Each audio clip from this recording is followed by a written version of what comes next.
apa ya, surganya Kristen dipenuhi oleh para pecundal gitu. Yesus ini akan membaptis Kristen dengan api neraka. Di dalam Bible, setiap perempuan yang tidak perawan Agatha itu harus dibakar loh. Perlihatkan tanda-tanda keperawanan gadis itu kepada para tua-tua tokoh di pintu gerbang. Bayangin ini, seorang gadis harus membukakan Mrs. P-nya, dibelekeken ya. Dibelekeken itu gimana ya bahasa Indonesianya? Di Lukas 6 nomor 40, jaminan keselamatan itu hanya dengan Islam loh. Kan Yesus poligami. Sebutkan apa di situ? Perkawinan Yesus sudah kawin. Nomor 11, Yohanes Pembaptis mengatakan bahwa Yesus ini akan membaptis Kristen dengan api neraka. Matius 7:21, siapa yang menyebut Yesus tidak bakal masuk surga? Tidak dijawab. Si Agatha mah kan kata-katanya itu terlalu vulgar. Saya sebagai seorang laki-laki, ada seorang perempuan yang belum menikah sudah tahu orgasme, sudah tahu nempel metu, sudah tahu, ini kayaknya berpengalaman banget dari mukanya ini ya. Dan di dalam Bible, setiap perempuan yang tidak perawan Agatha itu harus dibakar loh. Anda belum pernah melihat? Nih, ya, bahkan di dalam Alkitab itu, di dalam Bible, setiap perempuan yang tidak perawan harus di Mrs. P-nya itu harus dibelekeken. Apa belekek itu bahasa Sunda ya? Teman-teman, ada nggak bahasa Indonesia aja belekek? Ya, di dalam bahasa Sundanya ini dibelekekin. Bayangin nih ayat Alkitab nih, ayat Bible ya, ayat Bible nih. Ulangan 22 nomor 11, maka haruslah ayah dan ibu gadis itu memperlihatkan tanda-tanda keperawanan gadis itu kepada para tua-tua tokoh di pintu gerbang. Bayangin ini, seorang gadis harus membukakan Mrs. P-nya, dibelekeken ya. Dibelekeken itu gimana ya bahasa Indonesianya? Di apa sih? Di ini nih, tahu belah duren? Nah, dibelekeken namanya itu, dibelah duren. Bayangkan, inilah ajaran Bible. Makanya Agatha ini terlalu pasif. Ngomong orgasme, pengalaman kayaknya di orgasme dia. Ngomong peltu, ngomong cerot. Aduh ya Allah, seorang perempuan lo ngomong kayak gitu udah berpengalaman Agatha. Memang menurut Yesus apa ya, surganya Kristen dipenuhi oleh para pecundal gitu. Baik, jadi di dalam Kristen teman-teman, mohon maaf apabila kata-kata saya begitu terlalu menyakitkan. Di dalam Kristen memang tidak ada jaminan keselamatan. Coba tunjukkan. Saya akan bertanya kepada Anda, di mana dalilnya Yesus menebus dosa? Satu nih dalilnya kan. Kemudian dosa apa yang ditebus? Dosa asal atau dosa yang berjalan? Kalau dosa yang berjalan, di mana dasarnya? Karena menurut Yesus, Matius 5:20, siapa yang agamanya tidak lebih benar dari Yahudi, maka tidak akan masuk surga. Pertanyaan berikutnya, apa agama yang benar? Apa agama yang lebih benar dari agama Yahudi?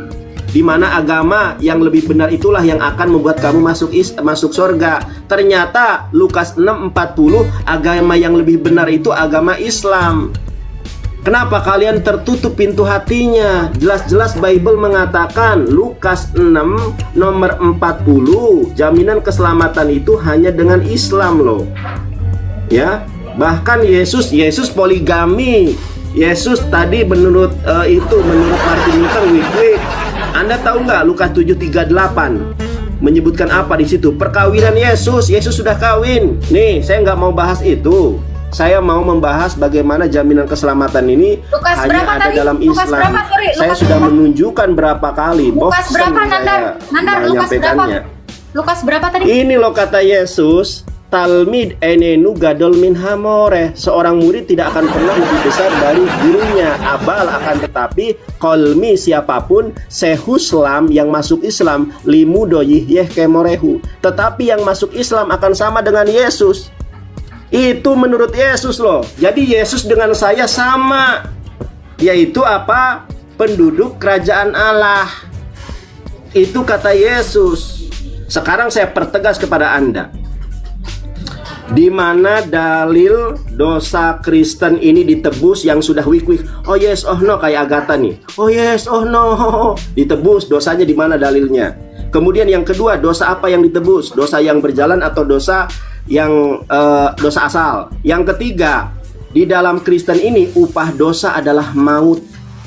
Ya, kalau kamu berdosa ya masuk neraka. Apakah ada api penyucian di dalam agamamu? Coba jelaskan, dalilnya mana? Sebutkan.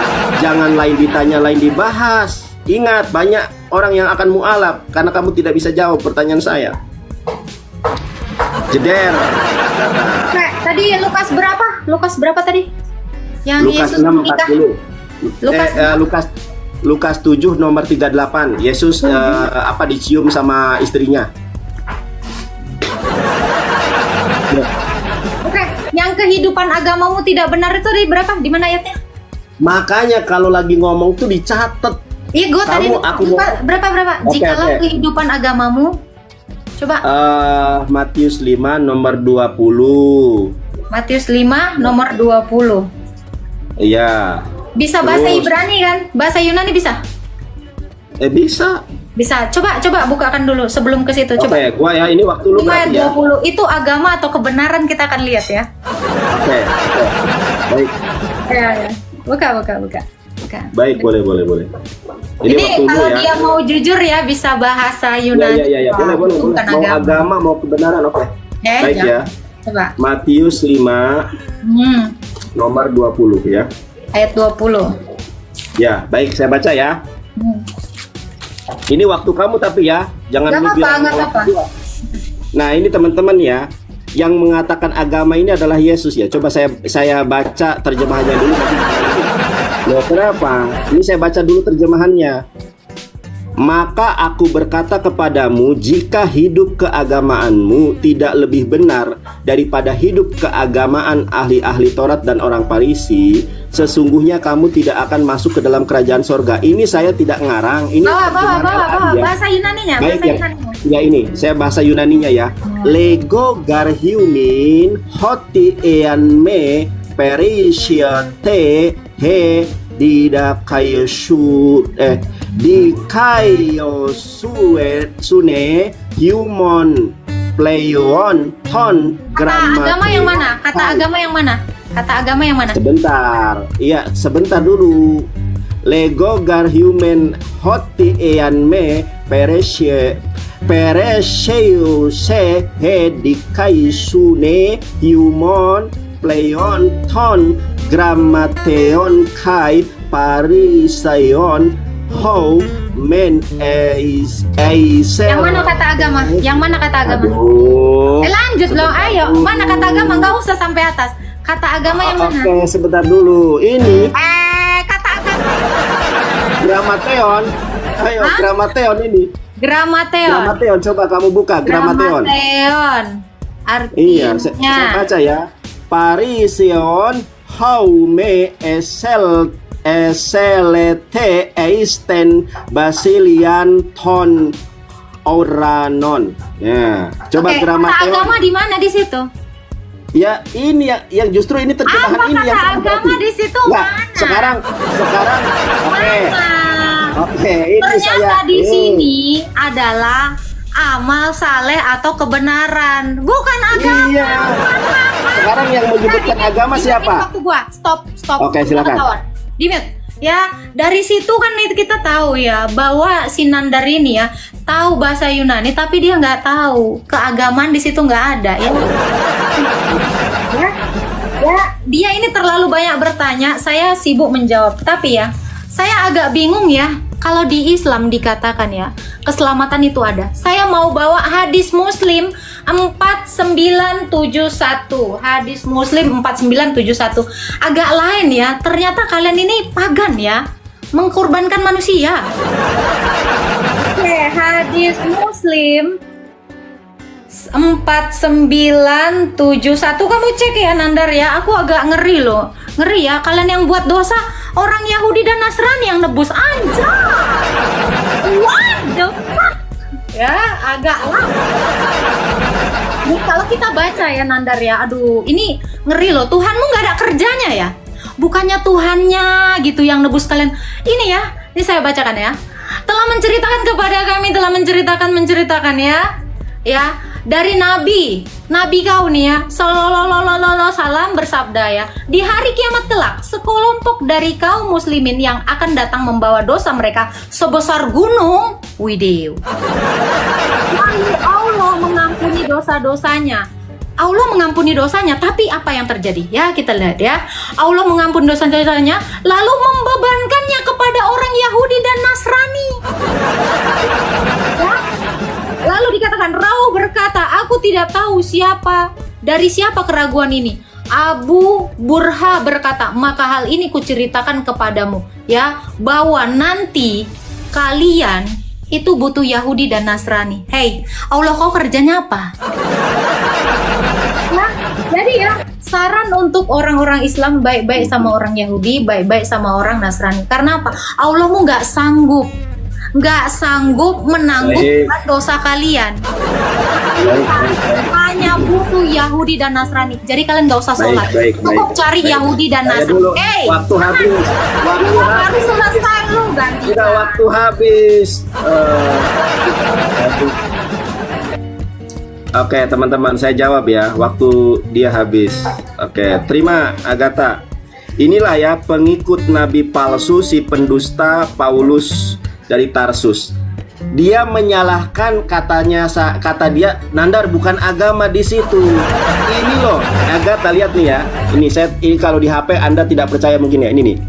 Alkitab, Lembaga Alkitab Indonesia Jakarta 2008. LAI yang salah satu tim penerjemahannya adalah Perkalis Edwin, doktor ya, profesor, Ibu Rita Wahyu. Coba kita buka nih Matius 5 nomor 20. Coba baca ya. Maka aku berkata kepadamu, jika hidup keagamaanmu tidak lebih benar daripada hidup keagamaan ahli-ahli Taurat dan orang Farisi, sesungguhnya kamu tidak akan masuk surga. Jadi kamu menghina LAI, salah terjemahan begitu. Saya hanya membacakan apa yang ada di sini loh, yang tertera loh. Kata Yesus, kalau kamu agamanya tidak lebih benar dari Yahudi dan Farisi, maka tidak akan masuk surga. Kamu kok menyalahkan terjemahan agama di sini? Sementara yang menerjemahkan agama di sini adalah lembaga penerjemahan yang diakui otoritasnya di Indonesia, bahkan di Asia. Loh, berarti gabrul juga LAI kan? Kamu mau menerjemahkan di dalam Matius 5 nomor 20 sebagai apa? Matius 5:20 sebagai kebenaran. Tetap saja saya ganti ya terjemahannya sesuai dengan yang kamu suka. Bahkan Romo Danielmu itu saja menggunakan terjemahan ini. Berarti kamu lebih hebat dari Romomu itu. Romomu suruh berdebat dengan saya kalau berani, tak babak belurin seperti kamu. Nah teman-teman, kalau seandainya kita ganti terjemahannya, baik ya. Apabila kesalehanmu, apabila kebenaranmu tidak lebih benar dari orang-orang ahli Taurat dan orang-orang Farisi, kalian tidak akan masuk surga. Menurut Yesus, kalau kesalehanmu tidak lebih benar dari Yahudi, itu tidak akan masuk surga. Lah kamu ngomong saja orgasme, peltu, ejakulasi dini. Bagaimana orang solehah ngomong semacam itu? Menurut Yesus saja kamu tidak akan masuk surga, itu menurut Yesus loh. Jadi di dalam Kristen, jangan lari, jangan garuk-garuk kepala. Jadi di dalam Kristen tidak ada jaminan keselamatan. Tuhannya palsu, ya. Bahkan Roh Kudus saja makhluk ciptaan Tuhan disembah. Saya tunjukkan ya, Roh Kudus itu makhluk ciptaan Tuhan loh, disembah. Zakaria 12 nomor ke-1. Nih saya tunjukkan Agatha. Kalian ini nggak bakal menemukan keselamatan. Orang roh kok disembah. Nih kita lihat. Teman-teman lihat nih, ucapan ilahi firman Tuhan tentang Israel. Demikian firman Tuhan yang membentangkan langit dan yang meletakkan dasar bumi dan yang menciptakan roh di dalam diri manusia. Ternyata Roh Kudus yang ada di dalam diri Yesus adalah diciptakan. Nih, saya baca di dalam bahasa Ibraninya ya. Masa debar Adonai atau masa debar Yahweh al-Yisrael neum Adonai atau neum Yahweh note shamayim peyosed aret peyoser ruah Adam bekirbo. Ternyata Roh Kudus itu adalah ciptaan. Kenapa disembah oleh orang penyembah manusia? Coba kamu berdoa tadi dalam nama Bapa, Anak, dan Roh Kudus. Ini yang ngajarin siapa? Yesus berdoanya begini, ya Allah Tuhan kami, Sema Yisrael. Lah kamu Bapa, Anak, Roh Kudus. Ini pagan, ini salib. Nah, kamu babak belur juga ya. Kemudian memang benar menurut Al-Quran itu Yahudi dan Kristen ini akan menjadi bahan api neraka, di mana dasarnya di dalam Quran surat Al-Baqarah ayat ke-24. Fa'ilam taf'alu walang taf'alu fatakun narolati wa kuduhan nasu wal hijarah u'idat lil kafirin. Ya, pasti kalian tidak akan dapat membuatnya. Kalau tidak akan dapat membuatnya, ya jagalah dirimu dari api neraka yang bahan bakarnya adalah manusia dan batu. Salah satu di antaranya memang Kristen dan Yahudi. Sudah tahu Kristen dan Yahudi menurut Islam masuk neraka, lah kamu tetap di dalam kekristenan. Ya, Agatha, banyak orang yang minta saya debat sama Agatha, ternyata nggak ada ilmu, menyalahkan kata agama. Ternyata kata agama itu dari LAI. Nah, kamu Romo Danilmu tanya, Romo, ini LAI boleh dipakai atau enggak? Romo Danilmu saja itu pakai LAI, debat dengan saya dia kalau berani. Saya babak belurun juga tuh Romomu itu. Saya kira singa, ternyata meong kamu.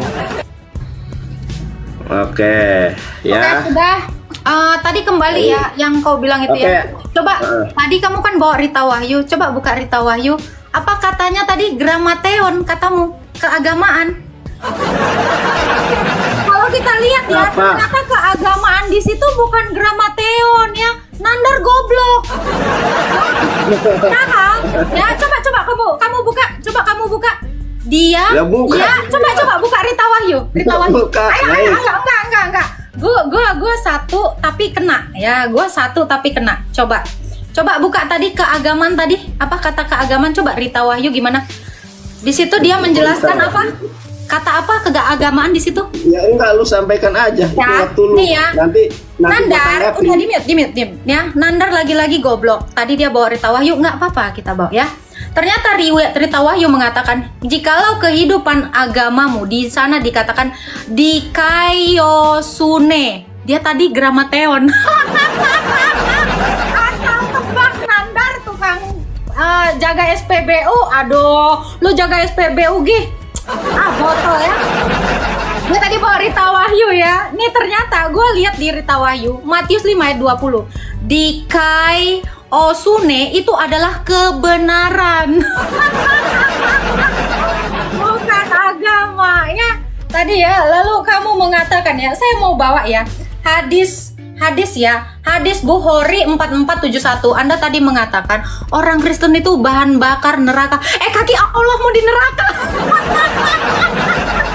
Tunggu, gue baca ya saya jangan ya, maaf ya. Ternyata sebelum orang Kristen jadi bahan bakar, ternyata kaki Allah sudah jadi bahan bakar neraka. Baca ya, Bukhari ini hadisnya sahih ya. Bukan doib kayak Juma ya, hadis-hadis palsu hilap 2 kali. Bukhari 4471 dikatakan seperti ini ya. Ini dijawab ya, kaki Allah ini sekarang masih di neraka atau enggak? Ini tugas kalian ya. Oke. Telah menceritakan kepada kami Muhammad bin Musa al-Pret ya. Abu Sufyan mendapatkan hadis ini kebanyakan bersifat mauquf, dikatakan kepada neraka jahanam. Apakah sudah penuh? Nih neraka jahanam ngomong ya. Lalu dia bertanya kan, apakah ada tambahan lagi? Maka Allah tabaraka wa ta'ala meletakkan kakinya duer di neraka. Lalu Allah meletakkan kakinya di atas neraka dan berkata, cukup, enough. Kalau dikatakan kita bahan bakar neraka, ternyata kaki Allah itu adalah bahan bakar utama di neraka. Pertanyaan saya Nanda, mohon jawab, JAWAB ya. Kaki Allah sekarang masih di neraka atau di sorga? Kalau kalian mengatakan ya dengan membawa Maryam 71 dan 72, nanti semua orang masuk neraka. Berarti karena Allah ya, ini memang ya bener ya. Innalillahi wa innalillahi rojiun. Semua yang dari Allah kembali kepada Allah. Karena Allahnya di neraka, maka kalian ke neraka semua. Oke, ya itu yang pertama. Lalu ya, saya tanyakan kepada Anda ya. Maryam 71, Maryam 72 ya dikatakan tidak seorang pun yang tidak mendatangi neraka. Hal itu adalah suatu ketentuan. Lalu kan ayat 72-nya, kalau Allah berkehendak, kamu akan diselamatkan kan? Orang-orang yang bertakwa akan diselamatkan. Orang-orang yang tidak bertakwa dibiarkannya di neraka. Ya wajar. Allah itu pasti standby di neraka sejak adanya kematian dari zaman Adam. Kenapa? Kenapa gue bilang gitu? Karena Allah akan menyelamatkan orang-orang yang semuanya ke neraka. Makanya Allah itu kurang lebih kayak satpam ya, satpam neraka ya. Dia wanti-wanti selalu 24 jam, 24 hours a day, 7 day a week. Allah itu ada di neraka. Kenapa? Menyelamatkan setiap orang yang mati. Kenapa? Kakinya di neraka, say. Kaki Allah itu ternyata di neraka. Jadi jangan khawatir ya, kaki Allah pasti lebih panas daripada kaki kita semua. Benar ya, sangat disayangkan sekali ya, bahwa kenikmatan tertinggi dari seorang Islam adalah memandang wajah Allah ya, sesuai dengan hadis yang terkait ya, memandang wajah Allah berikut kaki Allah yang ada di neraka. Mohon untuk dijawab, pertanyaan saya hanya ada satu saja untuk Nandar. Kira-kira setiap hari kan ada orang yang mati nih. Berarti Allah nggak pernah keluar dong dari neraka. Kapan? Kira-kira kapan kaki Allah mau dikeluarkan dari neraka? Itu aja pertanyaan gue. Kapan? Kapan kaki Allah dikeluarkan dari neraka? Karena apa? Dia standby di sana. Orang tiap hari meninggal. Menyelamatkannya ya Allah memang harus standby di neraka. Sama seperti perawat ya yang jaga 24 jam gitu ya di ibu. Aduh, gua kalah koin ya. Belum. Silahkan dijawab Nandar. Kaki Allah udah keluar belum dari neraka? Itu aja. Oke, terima kasih teman-teman ya. Saya kira Bu Agatha ini, ayo terima. Terima kasih. Dari mukanya memang muka ini si Agatha ini suka wik-wik kayak gini ya. Makanya kerasukan Roh Kudus dia. Teman-teman, si Agatha ini gak bisa Yunani ngajarin saya. Ya, menyalahkan terjemahan, lain ditanya, lain dijawab, baca aja salah. Nih saya ajarin baca ya. Lego garhiumin hoti ean me perisio sehe dikaios. Bacaan ini aja gak bisa dia. Humon, pleion, ton, gramateon. Gramateon ini adalah para penulis ini ya, ahli-ahli Taurat. Dikasion ini yang diterjemahkan oleh LAI ke dalam keagamaan. Dia apa namanya itu? Dia menolak LAI, padahal Romo Daniel saja menerjemahkan sebagai agama. Di dalam Kristen gak ada jaminan keselamatan. Dia lari kemana-mana. Saya kira berilmu, ternyata cuma penghujat ya. Kalau menghujat, Yesus juga masuk neraka.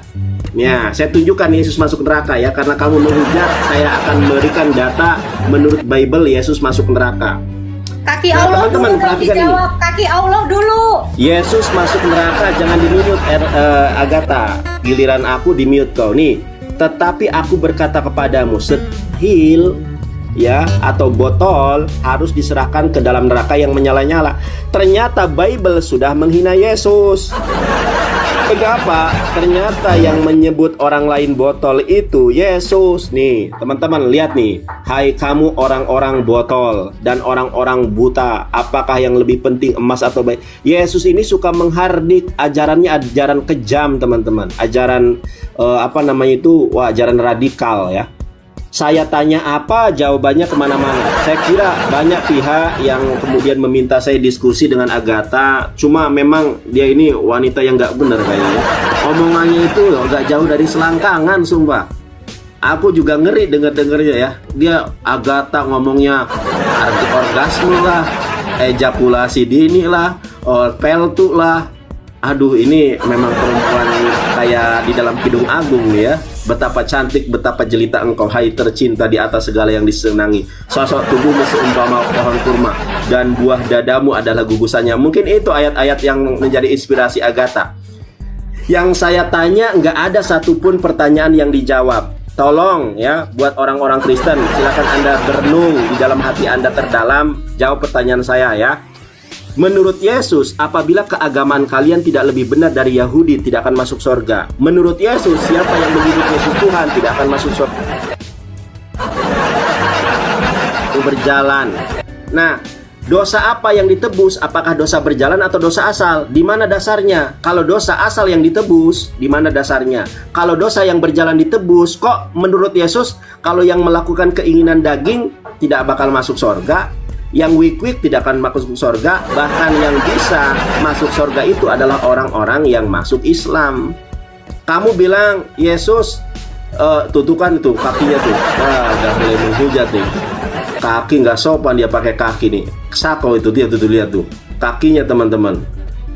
Tuh kan dia memperagakan gaya kepiting ini apa namanya gaya seks dia. Waduh, si Agatha ini ternyata cuma perempuan ini ya. Ini perempuan BO kayaknya, open BO kayaknya Agatha ini ya. Agatha, saya rasa kamu memang nggak bisa menjawab pertanyaan saya karena di dalam Kristen memang tidak ada jaminan keselamatan. Saya karena tadi sudah mengatakan ya, di sini sudah waktu asar. Ya, jadi teman-teman Kristen nggak usah takut ya. Menyembuhkan orang lumpuh. Pada suatu hari menjelang waktu sembahyang, yaitu pukul 3 petang, naiklah Petrus dan Yohanes ke bait Allah. Di situ ada seorang laki-laki yang lumpuh sejak lahirnya sehingga ia harus diusung. Tiap-tiap hari orang itu diletakkan di dekat pintu gerbang bait Allah yang bernama Gerbang Indah untuk meminta sedekah kepada orang yang masuk ke dalam bait Allah. Ketika orang itu melihat bahwa Petrus dan Yohanes hendak masuk ke bait Allah, ia meminta sedekah.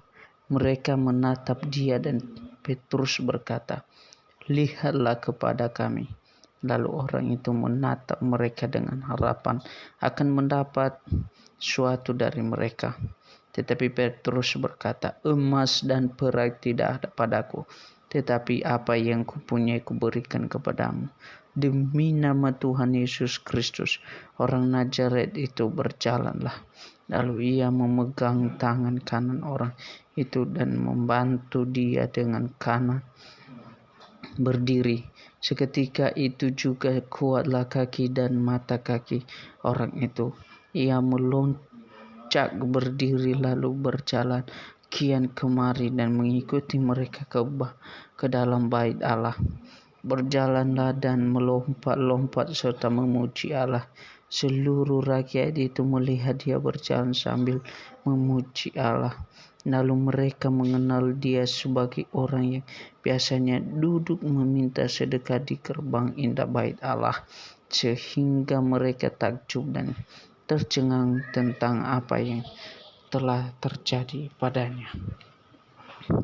Karena orang itu tetap mengikuti Petrus dan Yohanes, maka seluruh orang banyak yang sangat keheranan itu datang mengerumuni mereka di serambi yang disebut serambi Salomo.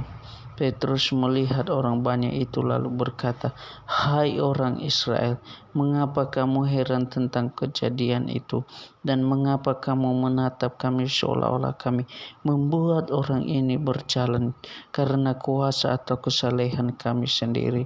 Allah Abraham, Isa dan Yakub, Allah nenek moyang kita telah memuliakan hamba-Nya, yaitu Yesus yang kamu serahkan dan tolak di depan Pilatus. Walaupun Pilatus berpendapat bahwa ia harus dilepaskan, tetapi kamu telah menolak yang kudus dan benar, serta menghendaki seorang pembunuh sebagai hadiahmu. Demikianlah ia, pemimpin kepada hidup, telah kamu bunuh, tetapi Allah telah membangkitkan dia dari antara orang mati.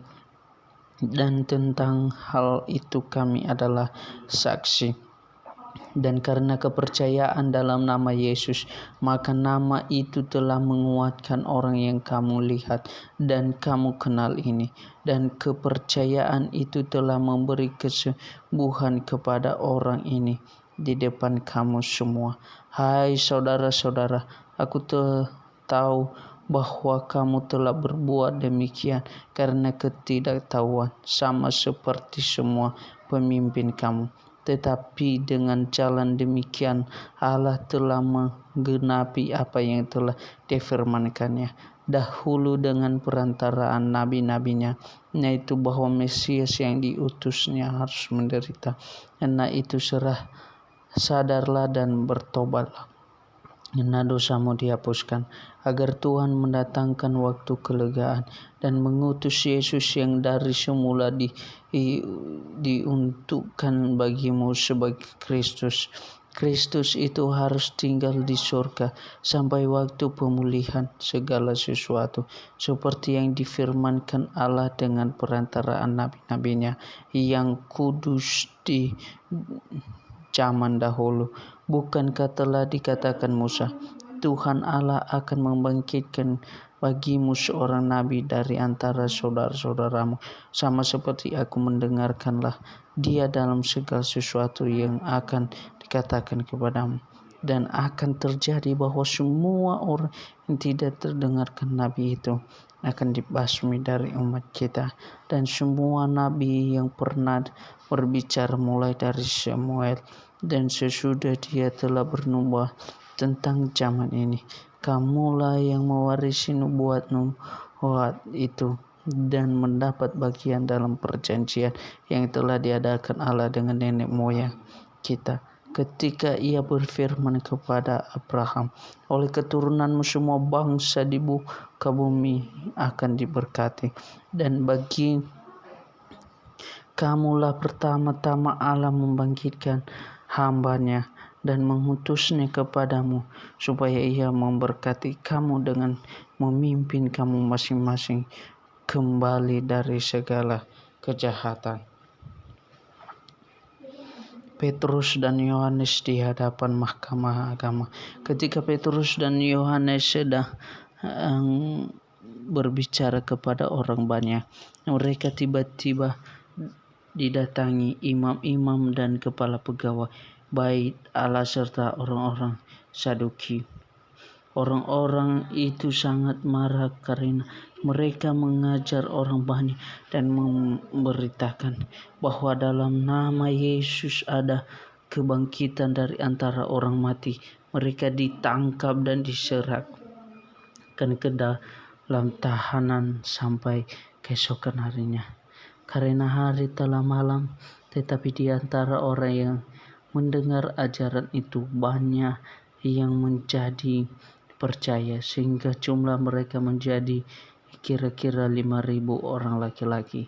Pada keesokan harinya pemimpin-pemimpin Yahudi serta tua-tua ahli-ahli Taurat mengadakan sidang di Yerusalem dengan imam besar Hanas dan Kayafas, Yohanes dan Alexander, dan semua orang lain yang termasuk keturunan imam besar.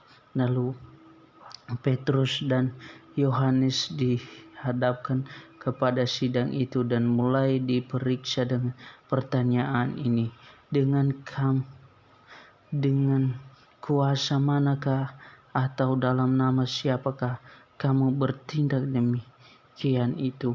Maka jawab Petrus penuh dengan Roh Kudus, hai pemimpin-pemimpin umat dan tua-tua, jika kami sekarang harus diperiksa karena suatu kebajikan kepada seorang sakit dan harus menerangkan dengan kuasa manakah orang itu disembuhkan, maka ketahuilah kamu, oleh kamu sekalian dan oleh seluruh umat Israel, bahwa dalam nama Yesus Kristus orang Nazaret yang telah kamu salibkan, tetapi yang telah dibangkitkan Allah dari antara orang mati, bahwa oleh karena Yesus itulah orang ini berdiri dengan sehat sekarang di depan kamu. Yesus adalah batu yang dibuang oleh tukang-tukang bangunan, yaitu kamu sendiri. Namun ia telah menjadi batu penjuru, dan keselamatan tidak ada di dalam siapapun juga selain di dalam Dia. Sebab di bawah kolong langit ini tidak ada nama lain yang diberikan kepada manusia yang olehnya kita dapat diselamatkan. Ketika sidang itu melihat keberanian Petrus dan Yohanes dan mengetahui bahwa keduanya orang biasa yang tidak terpelajar. Heranlah mereka dan mereka mengenal keduanya sebagai mengikut Yesus. Tetapi karena mereka melihat orang yang disembuhkan itu berdiri di samping kedua rasul itu, mereka tidak dapat mengatakan apa-apa untuk membantahnya. Dan setelah mereka menyuruh rasul-rasul itu meninggalkan ruang sidang, berundinglah mereka dan berkata, "Tidakkan apakah yang harus kita ambil terhadap orang-orang ini? Sebab telah nyata kepada semua penduduk Yerusalem bahwa mereka telah mengadakan suatu mujizat yang menyolok dan kita tidak dapat menyakalnya. Tetapi supaya hal itu jangan makin luas tersiar di orang banyak, baiklah kita mengancam dan melarang mereka supaya mereka jangan berbicara lagi dengan siapapun nama itu." Dan setelah keduanya disuruh masuk, mereka diperintahkan supaya sama sekali jangan berbicara atau mengajar lagi dalam nama Yesus. Tetapi Petrus dan Yohanes menjawab mereka, "Silakan kamu putuskan sendiri manakah yang benar di hadapan Allah, taat kepada kamu atau taat kepada Allah. Sebab tidak mungkin bagi kami untuk tidak kata-kata tentang yang telah kami lihat dan yang telah kami dengar." Mereka semakin keras mengancam rasul-rasul itu, tetapi akhirnya melepaskan mereka juga, sebab sidang tidak melihat jalan untuk menghukum mereka karena takut akan orang-orang banyak yang memuliakan nama Allah berhubung dengan apa yang telah terjadi. Sebab orang yang disembuhkan oleh mujizat itu sudah lebih dari 40 tahun umurnya. Sesudah dilepaskan, pergilah Petrus dan Yohanes kepada teman-teman mereka. Lalu mereka berbicara, menceritakan segala sesuatu yang dikatakan